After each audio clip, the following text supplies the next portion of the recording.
संगीत आज की कहानी इस इश्क का रब सच में बेहद दिलचस्प है। इस कहानी में जो भावनाओं का उतार चढ़ाव है वह बहुत ही शानदार तरीके से दिखाया गया है।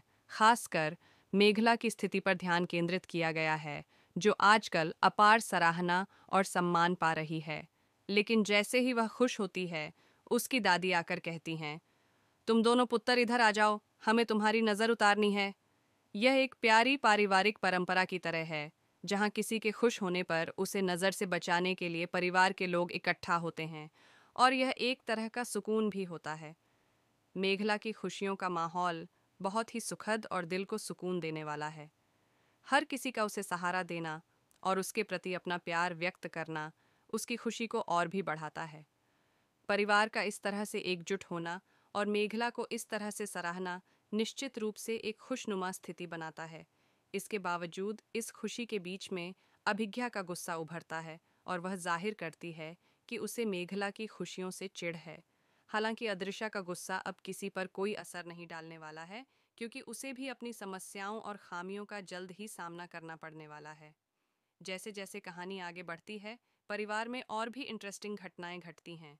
एक तरफ जहां सभी लोग खुशी के इस मौके को सेलिब्रेट कर रहे होते हैं, वहीं जोरावर, जो आमतौर पर बहुत गंभीर रहते हैं, थोड़ा मजाक करते हुए कहते हैं, आज फिर से तुमने अपनी मनमानी कर दी।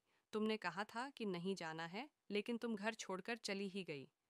उनका यह संवाद ऐसा होता है कि लगता है जैसे वह नाराज हैं, लेकिन फिर मेहर उनकी बातों का मजाक उड़ाते हुए कहती हैं, क्या बात हुई? अभी तो आप कुछ और बोल रहे थे। अचानक आपको क्या हुआ? आप यह क्या बोलने लगे हैं?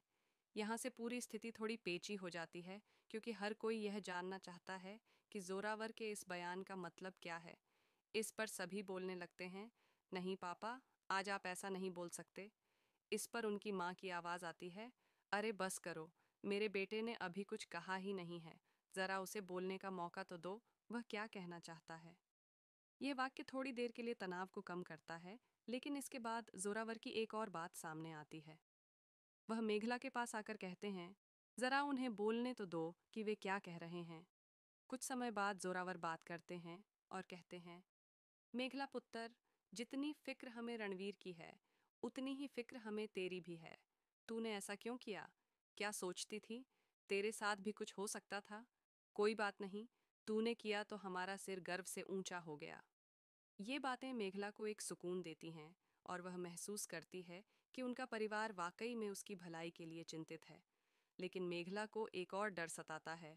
अगर कुछ हो गया मेघला को, और अगर उन्होंने इन्वेस्टिगेशन शुरू कर दिया तो? इसका जवाब जोरावर देते हुए कहते हैं, यह क्या बात कर रही हो तुम? फिर वे कहते हैं, तुमने कॉल तो करना चाहिए था, लेकिन मेरी अदृशा भी गलत नहीं बोल रही है। एक बार तुम लोग कॉल करके बता सकते थे कि बात क्या है।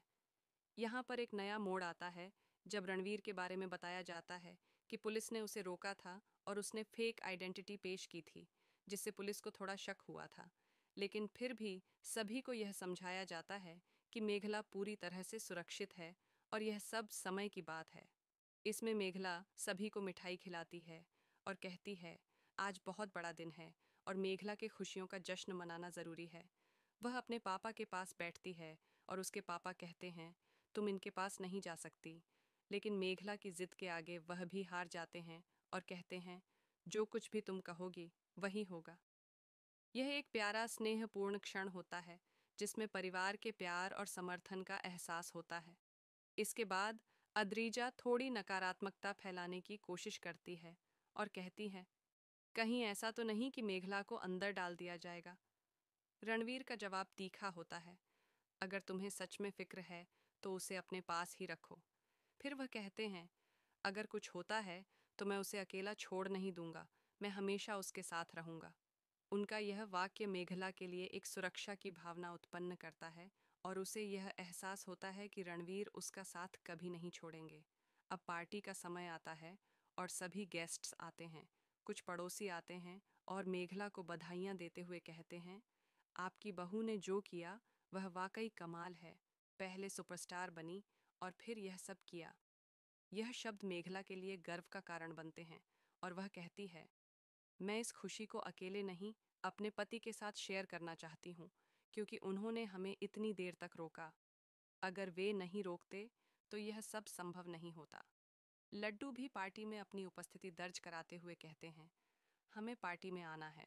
और जोरावर, जो परिवार के बुजुर्ग सदस्य होते हुए भी समझदारी का परिचय देते हैं, कहते हैं, पुरानी बातों को भूलकर आगे बढ़ना चाहिए। यह वाक्य पूरे परिवार में एक नई सोच और समझ का प्रतीक बनता है, जिसमें वे सब एक दूसरे से समझौता करने और एक दूसरे का साथ देने के लिए तैयार होते हैं। अद्रिजा अंत में सॉरी बोलते हुए कहती हैं, मैंने जो कुछ किया वह गलत था, मुझे अब एहसास हुआ है। उनके इस बयान के बाद गुरुजी, जो परिवार के सबसे समझदार सदस्य हैं, कहते हैं, आपने हमारी बहन को खुशी दी है, हमें माफ़ कर दीजिए। ये सभी के लिए एक आत्ममंथन का क्षण होता है, जिसमें सब कुछ ठीक हो जाता है। माँ बे के बीच थोड़ी देर की खामोशी के बाद सब कुछ ठीक हो जाता है। महुआ, जो परिवार में एक ममतामयी शख्सियत होती है, कहती हैं, तुम्हारा ख्याल रखना, सब कुछ ठीक हो जाएगा। और इस प्रकार कहानी में एक नई शुरुआत होती है।